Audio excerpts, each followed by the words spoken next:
hyvää päivää ja tervetuloa seuraamaan SKT Groupin upea 20-something-näytöstä.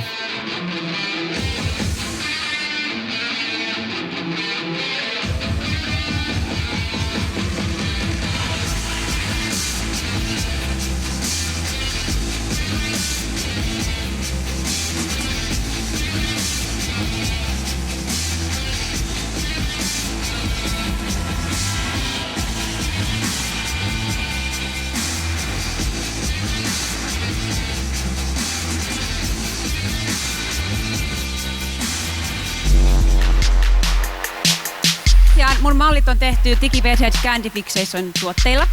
Ja niin kuin huomaatte, niin näillä tuotteilla saa loistavia kuohkeita, isoja hiuksia helposti aikaiseksi. Tässä mun tapauksessa toteutettiin nyt tällainen kiva ajankohtainen niin sanottu deep dye-tekniikka tonne latvoihin, eli tollainen latvojen kiva laveraus, puuterimainen, vähän vesivärimäinen värjäys tällaisen muuten boheemimmalla otteella tuotettuun catwalk-tukkaan. Tällä hetkellä tässä miesten muotiin vaikuttaa erittäin paljon muodin ja musiikin eri alojen yhdistäminen, kuten näette. Nimenomaan uusi Ziggy Copyright Color edustaa tällaista, voitaisiin sanoa, hyvin täydellistä istuvuutta ja toimivuutta pohjoismaalaisen ajatusmaailmaan kuin myöskin pohjoismaalaisille hiuksille. Digiväri tulee nimenomaan edustamaan tällaista hyvin helppokäyttöistä, käytännönläheistä, liiketyöskentelynläheistä innovaatioita, jossa oikeastaan kampaajan oma taiteellisuus, keksimisen ilo on ainoastaan se raja.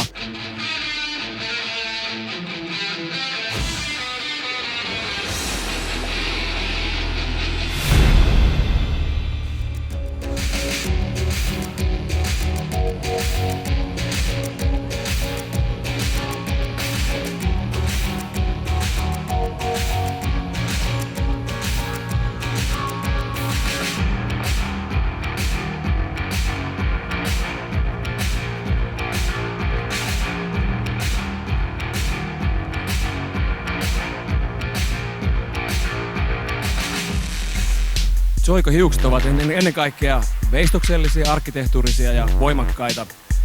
Tehtävänä on toimia inspiraationa kampaajille.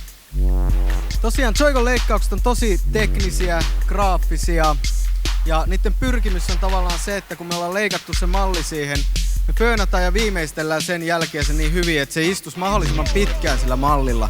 Täydelliseen leikkaukseen tehdään sitten täydellinen väri ja panostetaan siihen värisommitteluun, eli pyritään saamaan vielä se leikkaus paremmin esille upeitten värien ansiosta.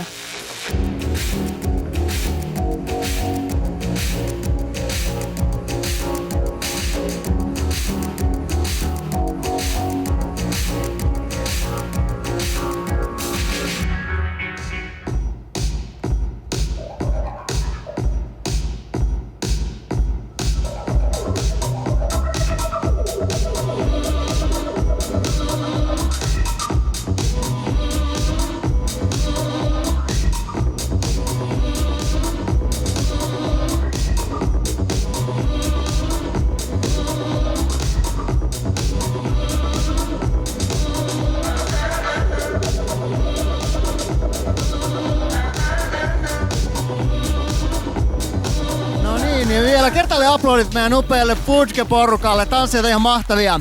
Keväinen tervehdys Foodkelta. Foodkella on aika lepposa meininki. Meillä on toimivat tuotteet, upeat värit, kauniit kouluttajat. Eli täydellinen paketti tarjota teille tänä päivänä. Meidän ihanilla näillä street-henkisillä tanssijoilla tänään on aika paljon käytetty tätä Foodken Paintbox-värisarjaa. Eli Paintbox on väreissä täysin ammoniakiton suoravärisarja, mistä löytyy toista 10 värivaihtoehtoa, jota pystyy miksaamaan keskenään.